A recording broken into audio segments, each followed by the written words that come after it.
Residential flood insurance pricing, that's what we're talking about today. Not only are we going to talk about the national average, we're going to talk about how pricing is built, how it's different from private companies. So let's get started.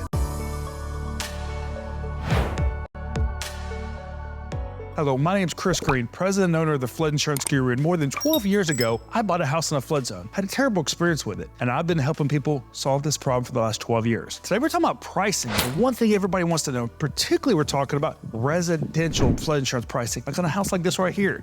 How is that pricing built? Well, there's a lot of different things now that are used in pricing. Traditionally flood zones were used.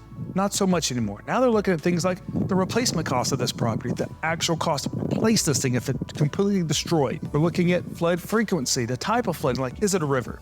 Is it flash flooding? Is it coastal? Elevation of the property above what's called the base flood elevation. This is the level that the federal government thinks flooding could come to. All these are going into a pool to determine your flood insurance rate. Now, you determine